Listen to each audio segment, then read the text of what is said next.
Jangan lupa like, komen, dan subscribe channel YouTube TVRI Bengkulu dan nyalakan lonceng notifikasinya.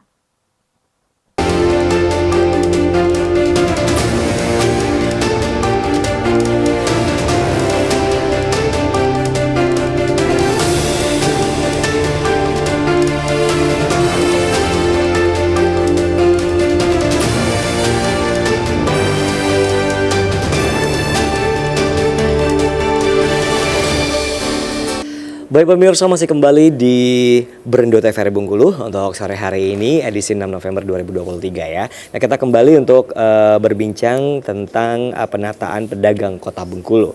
Nah, kita beralih dulu ke Pak Yusrizal selaku Kasatpol PP Bengkulu nih. Nah, selama ini kan sudah banyak nih untuk menindaklanjuti yang namanya kenakalan-kenakalan terhadap penindakan yang ada di pasar-pasar dan lain sebagainya nih. Nah, kendalanya apa nih Pak kalau lagi turun ke lapangan itu? Bisa cerita sendiri nggak sih ke biar kita tahu bahwa kalau selama ini kan kita tahu bahwa yang namanya Satpol PP itu galak-galak, ganas-ganas, terus tidak punya hati nurani dan lain sebagainya. Nah, image ini mungkin yang perlu kita luruskan dan juga kita garis bawahi tentunya. Boleh cerita dulu nih. Ya, makasih. Seperti yang disampaikan tadi, Satpol PP itu sangar-sangar, ganas-ganas, tidak punya hati nurani. Ya. Itu dulu. Oh dulu ya. Sekarang Satpol PP tapi ini, mengakui hal tersebut. Ya, kalau sekarang Satpol PP ini harus humanis. Oke. Jadi semua tindakan dilakukan harus itu tadi saya sampaikan bahwa kita carikan solusi. Kemudian ada tahapan-tahapan yang harus kita lalui. Oke. Ya. Tahapan yang kita lalui seperti disampaikan tadi oleh pasar ya. Sama juga begitu. Artinya pertama kita patroli. Dalam patroli itu kita memberikan pengetahuan masyarakat bahwa di dalam perda ini ya, Perda nomor 3 tahun 2008 bahwa mereka tuh salah melanggar. Nah, kemudian kita sampaikan selebaran. Ya. Semua bukan hanya Panorama, pedagang se-Kota Bengkulu. Baik itu di Prapto, di Padangjati, kemudian di Uni Belakang, kemudian di Panorama, kita berikan selebaran ya, supaya mereka paham.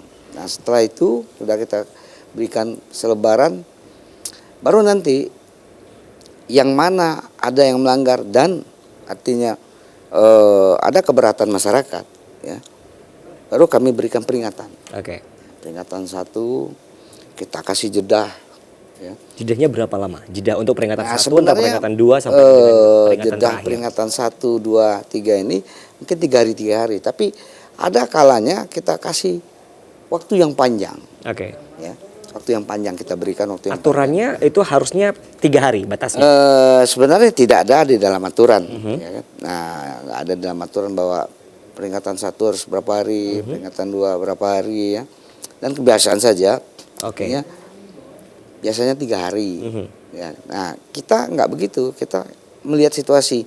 Kalau mereka mulai bergeser, ya, ada yang bergeser, itu kan kita pantau. Nah, ada yang bergeser, nah, kita berikan jeda dulu. Mungkin itu mungkin ini akan mulai bergeser semua, ya kan. Nah, kemudian sebelum peringatan yang kedua, kita koordinasi dengan wilayah setempat. Wilayah setempat artinya kelurahan.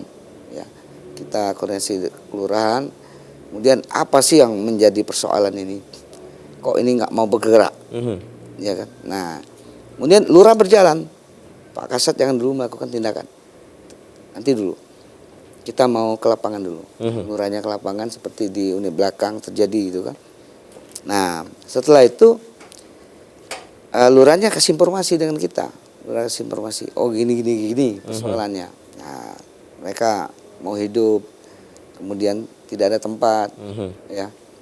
Nah, kemudian koordinasi ke kelurahan. Gimana kalau kita undang pihak keberatan.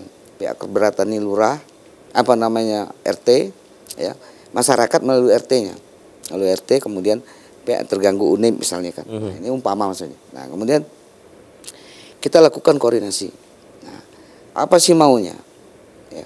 Nah, kemudian koordinasi ini berjalan, nah, kita sampaikan ini terganggunya begini ya.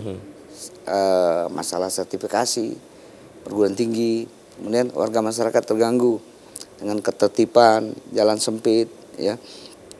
Kita minta ke Unip, artinya ada nggak tempat untuk pedagang ini? Dijadikan lokasi baru ya. Lokasi baru. Ya, setelah ada jawaban, tawarkan di pedagang, ya memang artinya memang ada semacam suka tidak suka. Tapi ini walaupun suka tidak suka harus dilakukan. Ya, jadi itu maksud saya tadi, bahwa kita tidak bisa lagi yang di mata masyarakat bahwa Satpol PP itu momok. Ya memang kendala. Kadang-kadang Satpol PP ini buah si malakama. Ya, buah si malakama. Artinya kita lakukan tindakan masalah, tidak dilakukan tindakan masalah. Ya kan? Sama kata orang, kalau dilakukan tindakan mati mak katanya. Ya, tidak dilakukan mati bak. Akan susah ini. Jadi tinggal lagi kita menjalankan seni. Ya kan, dalam melaksanakan aktivitas ya, kita lakukan seni. Bagaimana supaya ya masyarakat itu tidak menganggap bahwa Satpol PP ini seperti yang disampaikan tadi. Kita berharap, apalagi PJ sudah memesankan dengan kita, PJ Wali Kota, nah, sampaikan bahwa jadikanlah masyarakat pedagang itu sebagai sahabat Satpol PP. Nah, itu yang kita lakukan. Itu tagline-nya ya, Pak ya. Tagline-nya pedagang dijadikan sebagai sahabat Satpol PP tentunya ya. Dan tentunya Satpol PP melakukan tugasnya dengan baik dan benar pastinya ya. Baik, terima kasih. Kita lanjut ke Pak Virjoni Aprianto nih selaku Sekretaris Dinas Perindak Kota Bengkulu. Nah, tadi disinggung mengenai yang namanya retribusi nih Pak. Nah, untuk retribusi ini sendiri, kegunaan itu sendiri apa yang dilakukan dengan uang retribusi ini sendiri? Ya, jadi selain penataan pedagang, tanggung jawab OPD kami, Dinas Perdagangan dan Perindustrian ini ada salah satu penghasil pendapatan daerah Kota Bengkulu. Nah, ini yang dibebankan oleh OPD kami itu per tahunnya cukup signifikan. Namun sarana dan prasarana yang di dalam kondisi pasar sekarang, kita bisa menilai secara langsung. Kondisi sekarang pedagang sudah banyak keluar, terus ada awning-awning yang sudah rusak. Namun tetap itu kita jalankan. Nah, kemarin itu OPNI yang di tahun 2022-2023 kami sudah menjalankan tadinya salah satu proyek percontohan itu di pasar Panorama itu mau di pihak ketiga. Nah, jadi itu salah satu untuk penunjang pembangkit untuk retribusi yang cukup besar ya kan.